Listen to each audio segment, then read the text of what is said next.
BJP की सरकार अपनी निगम में पक्की हार को देखकर चुनाव से भाग रही है। ये फरीदाबाद वासियों का लोकतांत्रिक अधिकार है कि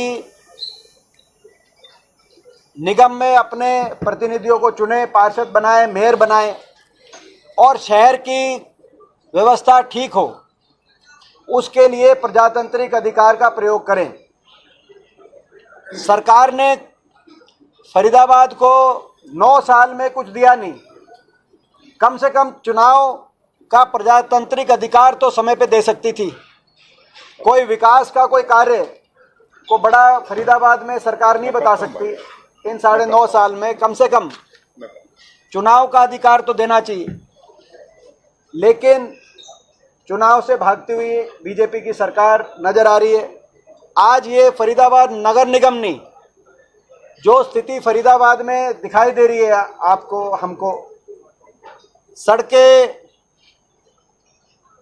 सारी टूटी हुई हैं, खुली हुई हैं, जहां काम शुरू अधूरा पड़ा है।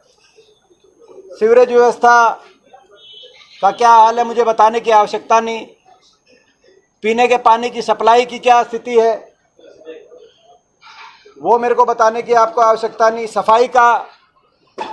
सफाई की क्या स्थिति है फरीदाबाद के अंदर वो आपको दिख रही है। पार्क की क्या स्थिति है वो आपको नजर आ रही है।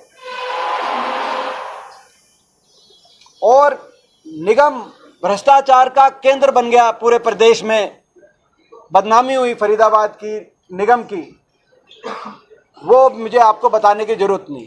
यहां तक कि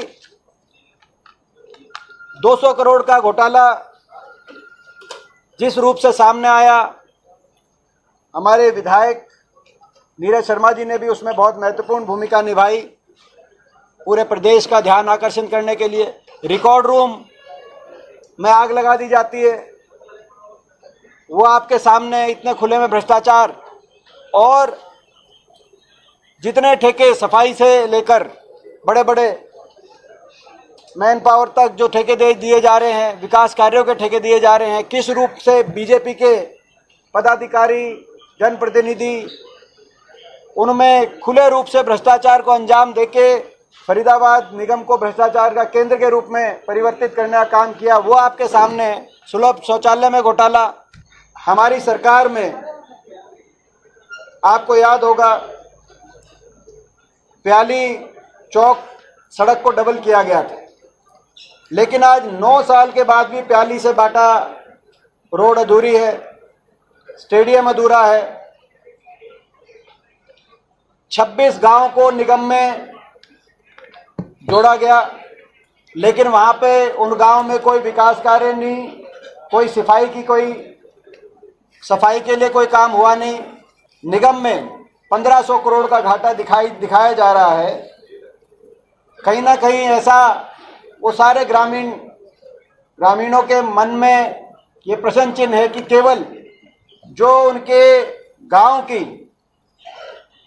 जो एफडीज थी वो हजारों करोड़ रुपए, कहीं सरकार की उन पे नजर हो, निगम में भ्रष्टाचारियों की उन पे नजर हो। क्या इसलिए मिलाया गया? कोई काम कुछ उनका हुआ नहीं। कोई भर्ती, दायरा बढ़ गया लेकिन नई भर्ती नहीं हुई। स्टाफ की, सफाई कर्मियों की बात हो या और कोई स्टाफ की बात हो, एक बारिश में फरीदाबाद की निगम की सारी आज तक की कार्य विफलता सामने आ जाती है। बारिश से लेकर और ट्रैफिक तक 500 से कम पुलिसकर्मी ट्रैफिक के, जबकि ये इतना बड़ा महानगर निगम और स्मार्ट सिटी के नाम पे क्या हुआ मुझे आपको बताने की जरूरत नहीं। वो एक अपने आप में तो ना तो ट्रैफिक कर्मी जितने होने चाहिए ट्रैफिक कर्मी है।